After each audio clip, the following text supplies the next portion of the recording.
님들이 설교 준비할 때에 어려운 그런 부분들이 있는 것이 특히나 절기 설교입니다. 왜냐하면 이제 본문이 어느 정도 정해져 있기 때문에 그 정해져 있는 본문을 하다 보면 매번 똑같은 설교를 할 수밖에 없기 때문에 절기 때마다 이 절기의 본문을 어떤 본문을 할 것인가는 목사들에게 있어서는 가장 큰 고민이 아닌가. 그리고 또 그러한 수고를 통해서 또 설교 말씀을 전하게 되죠. 이번 추수감사주일에는 무슨 말씀을 전해야 할까 하다가 오늘 왜 우리가 하나님 앞에 이 감사절기를 왜 지켜야 되는가? 우리는 왜 이 땅에 살아가면서 감사해야 하는가라는 말씀의 제목으로 여러분들과 함께 은혜를 나누기 위해서 오늘 본문의 말씀을 정했습니다. 특히나 올해는 제가 아까 예배 전에 기도하였던 내용처럼 올 한 해는 정말 알 수 없는 한 해였어요. 너무 불안한 한 해였고 우리 앞에 있는 많은 어려움들이 있었거든요. 우리 교회는 이전을 해야 되는가? 우리 성도들은 어떻게 되는가? 또 우리 성도들의 직장, 코로나 이후에 개인 사업하시는 분들 너무나도 어려웠거든요. 그리고 직장 다니시는 분들도 구조조정이 그때 한참 많았던 그런 때였거든요. 그렇기 때문에 우리 성도들의 직장은 어떻게 되는 것인가? 대학에 하나님 입시를 준비하고 있는 이 자녀들은 또 어떻게 될 것인가 하는 문제들, 사업하시는 분들의 사업처 문제들, 정말로 2025년에 너무나도 근심이 많았고 걱정이 많았고 우리에게 닥친 고난의 문제들이 참 많았습니다. 그래서 오죽하면 제가 2025년에는 하나님 제발 좀 평안한 2025년 되게 해달라고 그렇게 해서 하나님께 기도해서 받은 표가 나의 평안을 너희에게 주노라 라는 그 표 말씀이었어요. 그렇게 2025년을 하루하루 기도하면서 우리가 어떻게 될지 앞날을 알 수 없는 그런 상황에서 그렇게 하루하루를 보냈죠. 단번에 모든 것이 바뀌고 단번에 그 모든 것이 다 좋아졌다면 얼마나 좋았겠습니까? 그러나 기도해도 형편은 나아지지 않았고 우리 앞에 있는 문제들은 하루하루가 지나도 참 여전히 남아있는 그런 시간들이 있었지요. 그러나 그럼에도 불구하고 우리가 믿음으로 하나님의 말씀을 붙잡고 기도하는 그 시간들이 하루하루 지날 때마다 하루하루의 고통을 믿음으로 인내하며 기도하며 바라보며 지날 때마다 어느 때가 되면은 이 문제가 해결되고 또 어느 때가 되면 교회 이전하는 문제가 해결되고 또 어느 때가 되니까 여러분 직장 문제가 해결되고 또 어느 때가 되니까 대학 입시 문제가 해결되고 사업처 문제가 해결되고 그렇게 되더라고요. 그런데 그 사이사이에 그 때가 이르기 전에는 여전히 고난 중에 있고 여전히 어려운 과정이 있을 때는 어떤 성도분들은 도대체 이렇게 열심히 기도하고 도대체 열심히 하나님 앞에 우리가 예배드리고 그렇게 사는데 왜 하나님은 우리에게 이렇게 기도도 들어주지 않고 우리에게 여전히 어렵고 힘든 때를 하나님은 좌시하시는가 라고 그렇게 하소연을 하는 그런 성도도 있었습니다. 그러나 여러분 지금 추수감사절을 맞이한 이때에는 우리가 언제 2025년에 그런 문제로 우리가 고민했는가 잊어버릴 지경이에요. 잊어버릴 지경이에요. 그래서 오늘 본문 말씀 왜 감사해야 하나? 왜 우리는 하나님 앞에 감사해야 하나라는 이 제목으로 돌아보려고 합니다. 오늘 시편 105편 이 말씀은 시편 말씀이잖아요. 그런데 이 시편 말씀에서 요셉에 대해서 언급을 하고 있습니다. 시편 말씀은 요셉의 때에서부터 무려 700년에서 1000년 뒤에 지어진 시예요. 요셉의 때를 하나님께서 어떻게 말씀하고 있는가를 우리에게 보여주고 있는 말씀이에요. 창세기에 나오는 요셉의 이야기를 우리가 읽을 때에는 알 수 없었던 부분을 시편 105편에서는 말해주고 있어요. 그것이 바로 17절, 18절, 19절입니다. 보면은 그가 한 사람은, 여기서 그는 누구예요? 하나님이에요. 하나님이 한 사람을 앞서 보내셨으며 요셉이 종으로 팔렸도다. 이보세요. 성경의 관점이에요. 하나님의 관점에서 보는 역사예요. 그것이 무엇이냐? 요셉이 종으로 팔린 것. 그것이 뭐예요? 하나님 편에서는 요셉을 앞서 보내시는 거예요. 이것을 알지 못하는 우리에게는 요셉이 종으로 팔려간 것은 얼마나 비참한 일이에요. 이 하나님의 시선을 모르는, 하나님의 뜻을 모르는 요셉은 팔려갈 때에, 아니 내가 그렇게 좋은 꿈을 꾸고 하나님께 그렇게 좋은 비전을 받았고 그 꿈을 위해서 노력하고 믿음을 가지고 그렇게 열심히 살았는데 요셉이 종으로 팔려간 거예요. 요셉이 종으로 몇 살 때 팔려갔는 줄 아세요? 여러분?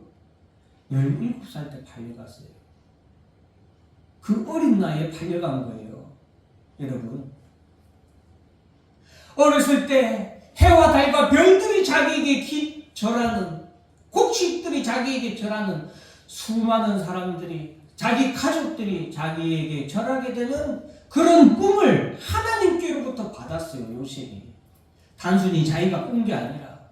그래서 그 꿈을 요셉은 자기의 소망으로 삼고 자기의 비전, 자기의 꿈으로 삼고 그 꿈을 이루기 위해서 열심히 살았는데 겨우 17살 때에 그는 종으로 팔렸어요. 그것도 형제들의 배신을 통하여서 종으로 팔렸어요. 이보다 비참한 일 여러분 겪어보셨나요? 그런데 하나님은 뭐라고 말씀하십니까? 그를 앞서 보내기 위해서 요셉이 종으로 팔려가도록 하나님이 계획하신 거예요. 종으로 팔려간 요셉이 여러분 노예처럼 살았어요. 그런데 거기서 하나님은 요셉과 함께 하셨고 요셉에게 복을 주셨죠. 왜? 그렇게 종으로 팔려갔음에도 불구하고 요셉은 하나님이 자기에게 주신 꿈을 붙잡고 그 고난의 시간을 어떻게 지냈습니까? 참고 인내하며 바라며 수고했습니다. 요 4가지 꼭 기억하셔야 돼요. 참고 인내하며 똑같은 거지만 인내하고 바라며 뭐했다? 수고했다. 이렇게 하면 3가지네. 인내, 바라고, 수고하고 3가지. 요셉은 그 고난의 때에 그렇게 했어요. 하나님이 그와 함께 하셨어요. 그에게 복을 주셨어요. 그렇게 해서 그는 종으로 팔려갔지만 보디발의 군대 장관이라는 엄청난 집안의 총무가 됩니다. 드디어 하나님이 나를 좀 인정하셨구나. 나에게도 이렇게 해뜰 날이 왔구나. 축복이 왔구나 했는데 보디발의 아내가 요셉을 유혹하는데 요셉이 엄청나게 잘생겼던 것 같아요. 미소년이었던 것 같아요. 그러니까 요셉이 그것을 뿌리치는 그 과정에서 보디발의 아내가 요셉을 해코지하죠. 거짓말로 모함을 하죠. 결국에는 요셉이 그 일로 인하여서 다시 감옥에 갑니다. 그것이 18절이에요. 그의 발은 착고에 차고 그의 몸은 쇠사슬에 매였으니 이거예요. 보디발의 아내를 말미암아 애굽의 왕이 나라에서 큰 죄를 지은 자만 보내는 감옥에 요셉을 가두게 됩니다. 그곳에 갇혔어요. 여러분, 얼마나 이 비참한 운명이에요. 객관적으로 볼 때는. 근데 19절의 말씀을 보세요. 19절의 말씀을 보면 곧 여호와의 말씀이 응할 때까지라 그의 말씀이 그를 단련하였도다. 하나님은 요셉이 그 감옥에 지하 감옥에 갇힌 그때를 하나님은 어떻게 말씀하시는 거예요? 요셉을 단련하는 기간이었다라고 말씀을 하세요. 무엇으로? 하나님의 말씀으로 단련하는 기간이었다. 하나님의 말씀으로. 하나님의 말씀이 무슨 채찍이에요? 아니면 하나님의 말씀이 무슨 아령입니까? 아니면은 엿기구, 운동기구입니까? 요즘에 하도 이 트레이닝에 대한 사회적인 관심이 많은데 하나님의 말씀이 도대체 그를 어떻게 단련했나요? 그것은 요셉이 그 발은 착고에 차이고 그의 몸은 쇠사슬에 매여서 감옥에서 그가 비참한 죄수의 삶을 살게 되지만 그 가운데서 요셉은 하나님이 자기에게 주셨던 꿈, 그것이 하나님의 말씀이에요.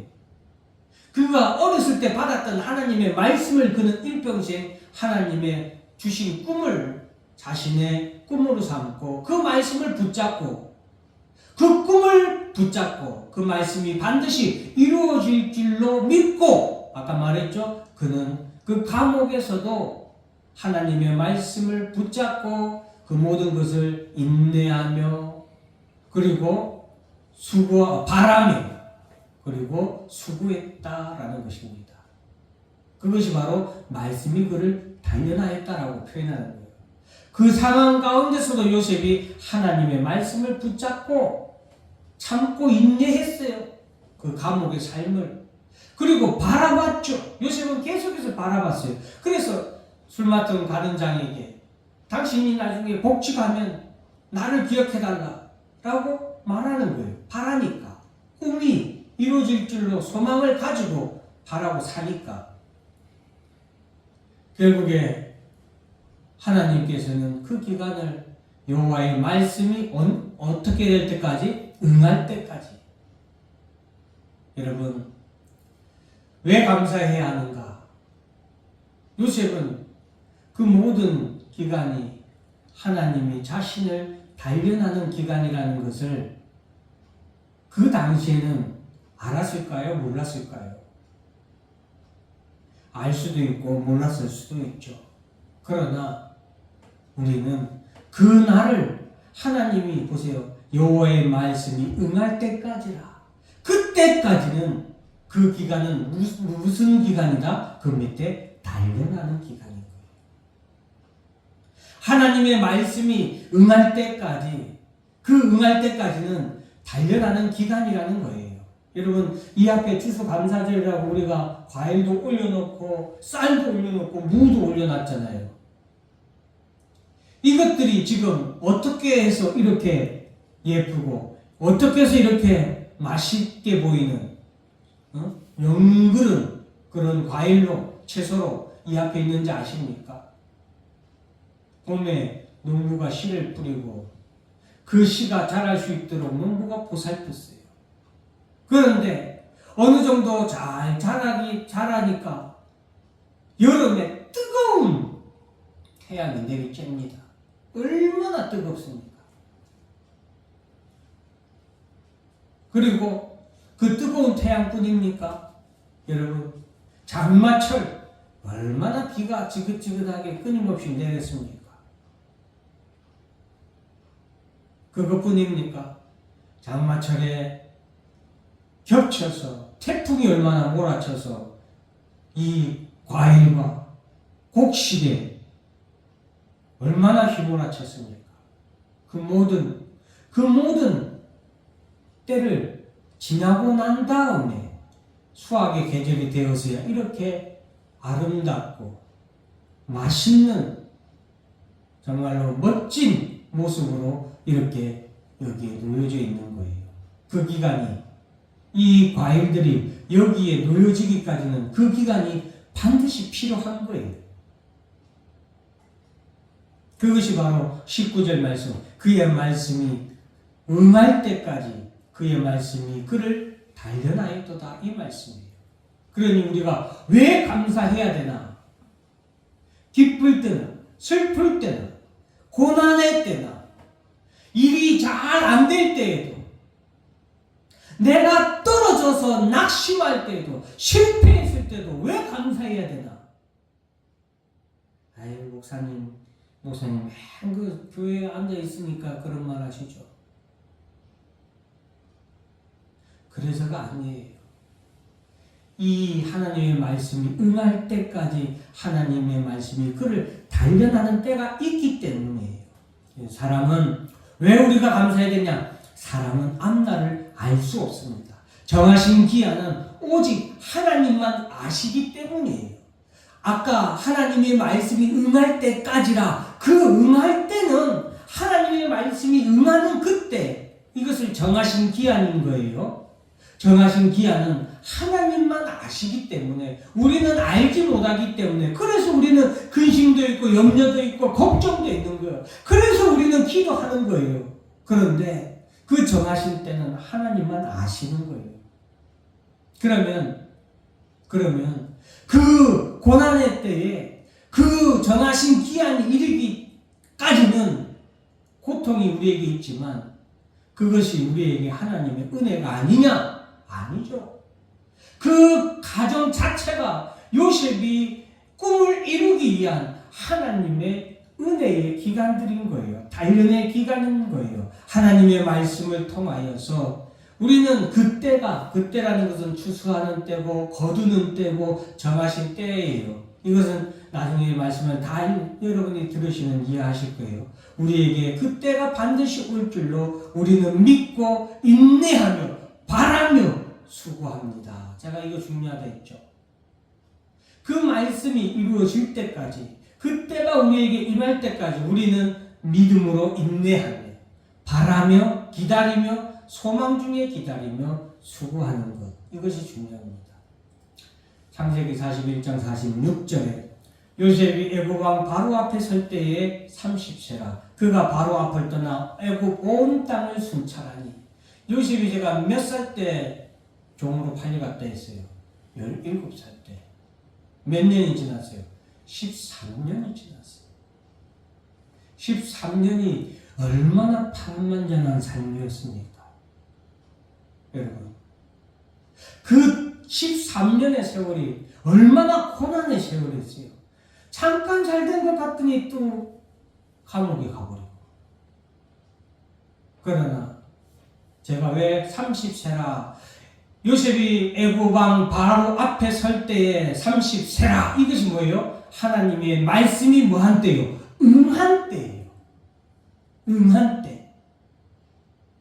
단련이 다 끝나고 하나님의 말씀으로 요셉이 단련을 받는 그 시련과 고난과 기다림의 때가 끝나고 하나님의 말씀이 응한 때, 하나님의 정하신 때가 이른 때예요. 그게 요셉은 몇 세? 30세라.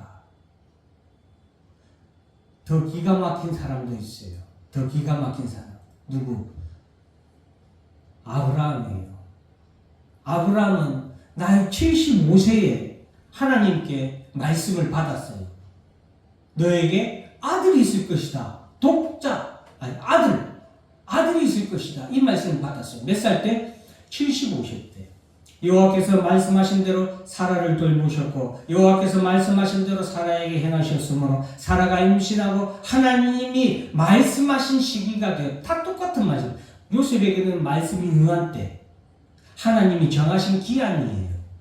하나님이 말씀하신 시기가 되어 하나님이 추수하시는 때예요. 거두는 때예요. 제가 이런 말씀 드리려고 하는 거예요. 지금 추수하는 때. 우리가 지금 추수감사주의를 지키잖아요. 하나님이 추수하시는 때가 되어 노년의 아브라함에게 아들을 낳으니, 아들을 낳았어요.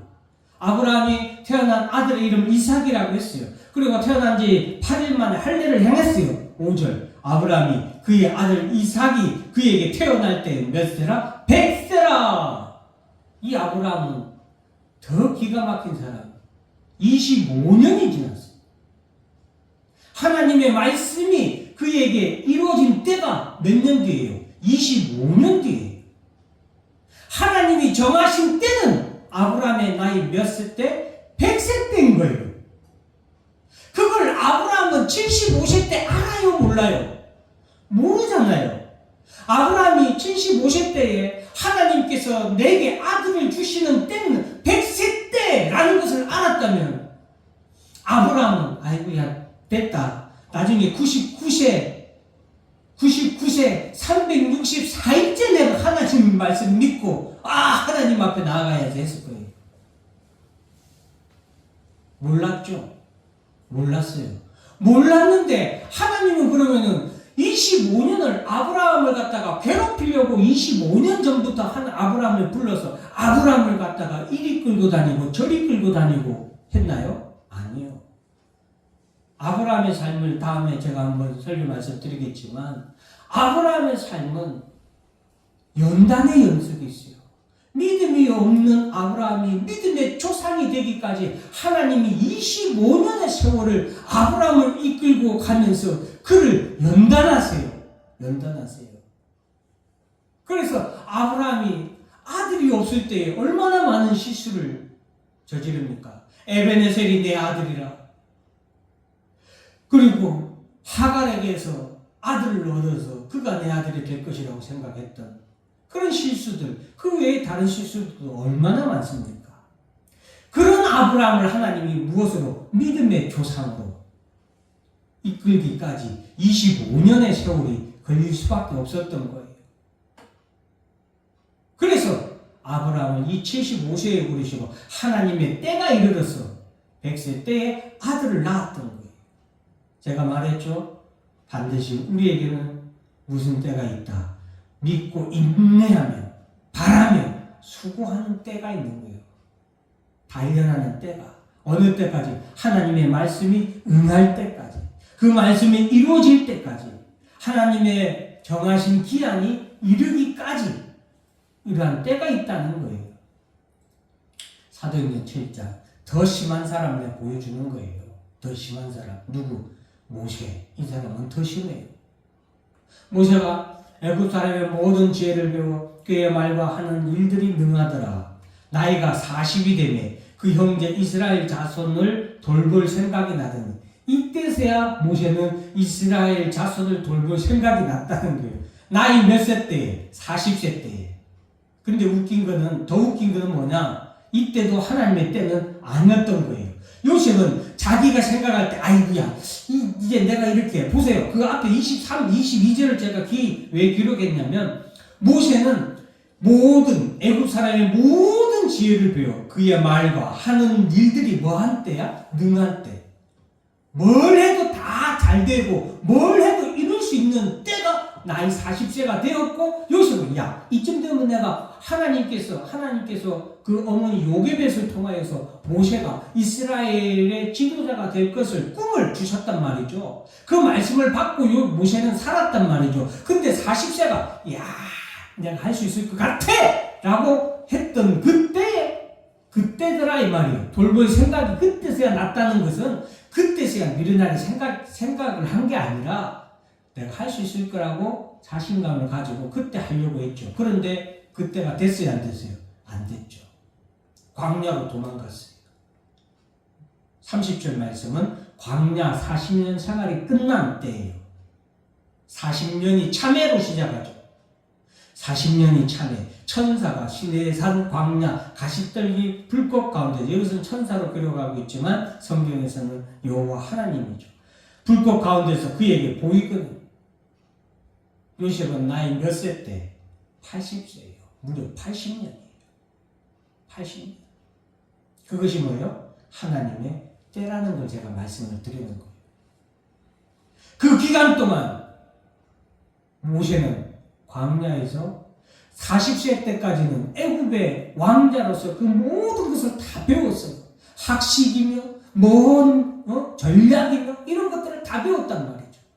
그걸로도 부족해서 광야에서 몇 년을 더 채우고 40년을 더 채우고 몇 년을 80년을 그가 하나님의 말씀을 받고 그 꿈을 이루는데, 즉 이스라엘의 지도자가 되어서 이스라엘 백성들을 애굽으로부터 꺼내는데 80년의 세월을 그가 기다리며 하나님께 도달해야 했어요.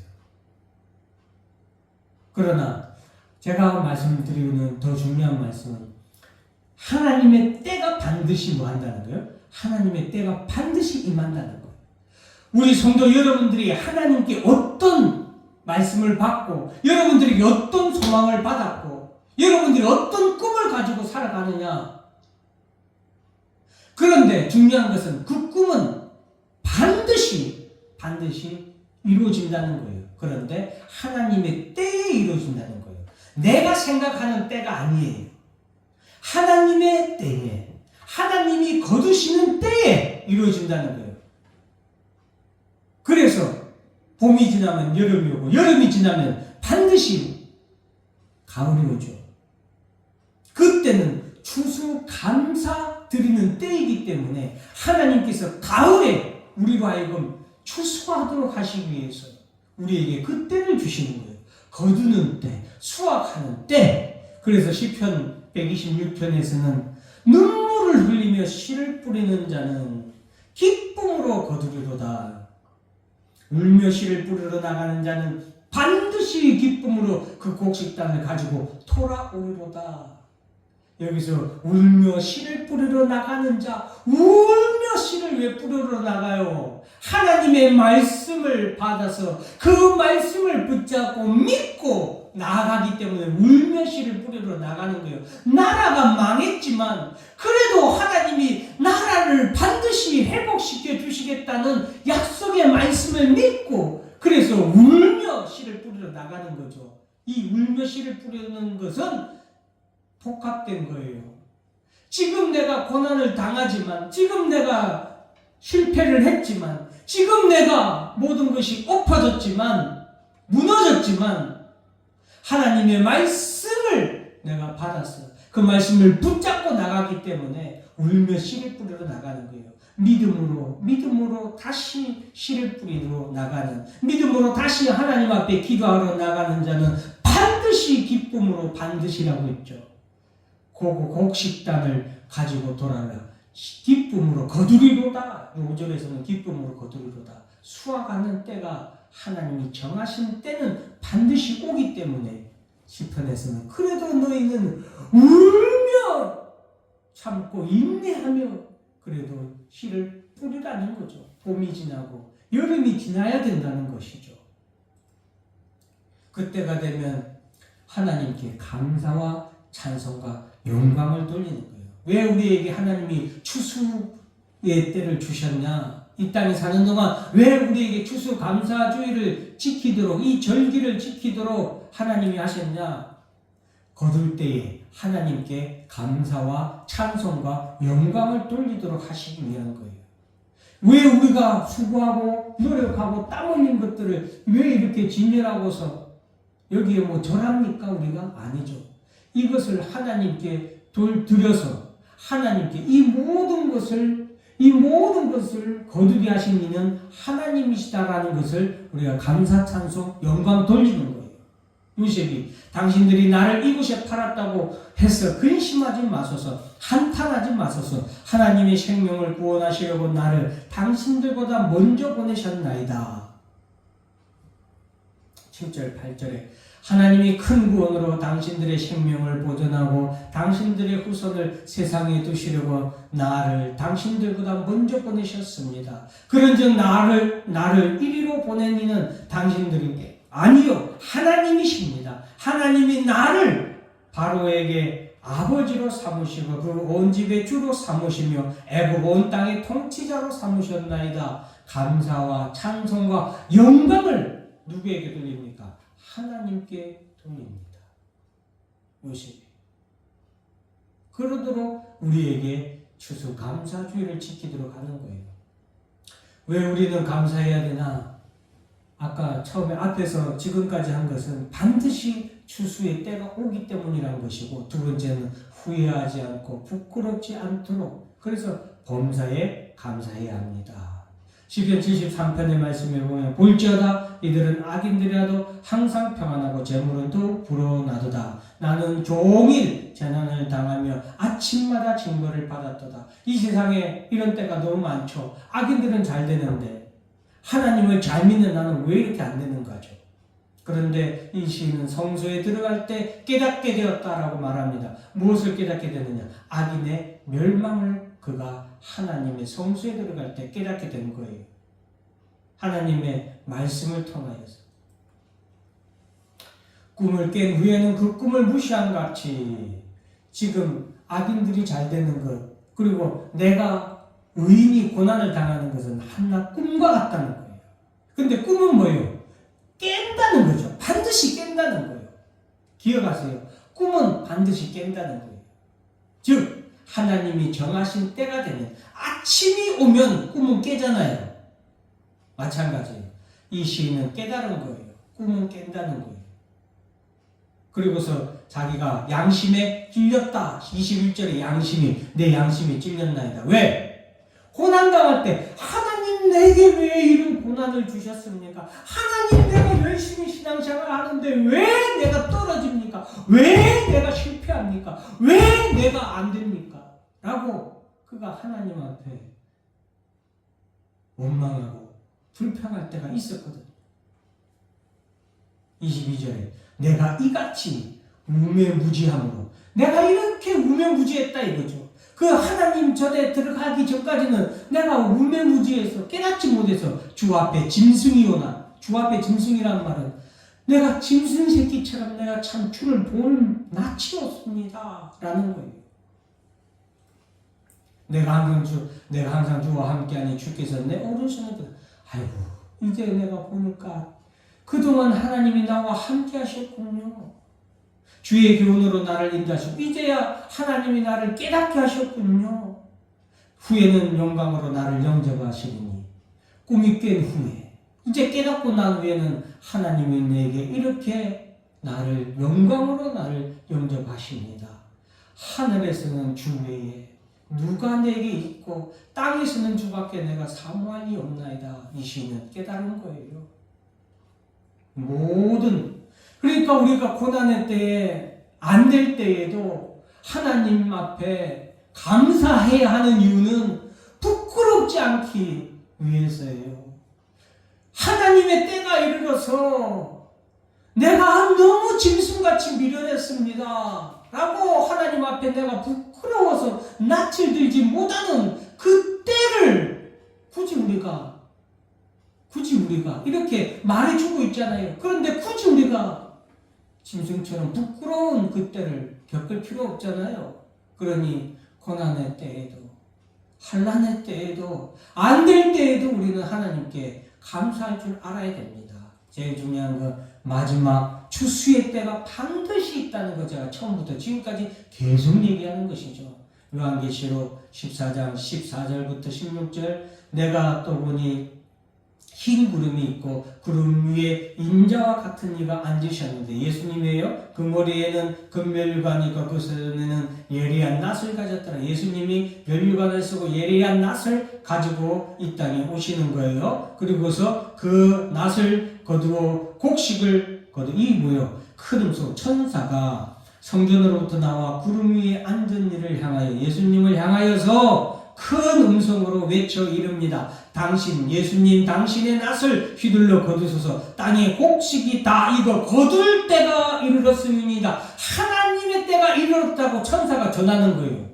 그 때를 아무도 모르거든요. 하나님만 아시거든. 그 하나님의 때를 이게 예수님에게 선포하시는 거예요. 천사가 와서. 하나님의 때가 이르렀으니까 마지막 추수를 하시기 위해서 당신의 그 이한 날카로운, 여기서 이한이라면 날카로운 거예요. 날카로운 낫을 휘둘러서 곡식을 추수하소서. 16절에 구름 위에 앉으시니가 낫을 땅에 휘두르면, 여기 땅이란 것은 이 땅에 예수 그리스도가 이 땅에 추수하는 농부로서 낫을 들고 이 땅에 심판주로 임하는 거예요. 땅에 휘두르니 내 땅의 곡식이 거두어지니라. 여기서 먼저 거두어진 곡식은 성도들이에요. 이것이 마지막 수확. 제가 일부러 성경 위에 있는 제목까지 써놨어요. 마지막 수확의 때예요. 이때가 반드시 온다는 거죠. 사랑하는 성도 여러분, 이 땅에서 왜 우리가 오늘 설교 말씀을 길어서 죄송한데 추수감사 예배를 드려야 되는가? 이 절기가 얼마나 중요한가? 마지막 추수의 때가 있다. 그 하나님의 때에 대해서 살펴보았고, 그 하나님의 때가 이르기까지는 우리가 정말로 믿음으로 그때를 잘 인내해야 되고, 그리고 바라보고 하나님 말씀 붙잡고 바라보고, 그리고 그 바라보는 가운데 우리가 또 그냥 멍하니 가만히 있으면 안 되고 수고해야 된다는 거. 수고해야 된다. 그러면 하나님의 추수의 때가 이르게 되고, 그때에는 우리가 얻게 되는 거예요. 이루어지고, 여러분의 꿈이 이루어지고, 여러분의 소원이 이루어지고, 여러분이 노력한 것들이 거두어지는 그때가 반드시 온다는 거죠. 이거 마찬가지로 하나님의 때도 마지막 때, 그 마지막 때는 하나님의 구원받은 영혼들이, 이 과일들이 하나님 앞에서 영광을 드리는 게 아니라 구원받은 우리 믿음의 성도들이, 우리 구원의 열매들이, 우리 여기 앉은 모든 성도들이, 그 열매들이 하나님 앞에 감사와 찬송과 영광을 돌리는 때가 이르게 될 줄로 믿고 우리가 예배드리는 게 이 추수감사주일이에요. 여러분, 그것을 믿고 오늘도 감사하는 축복의 성도들이 되기를 주의 이름으로 축원합니다. 기도하겠습니다.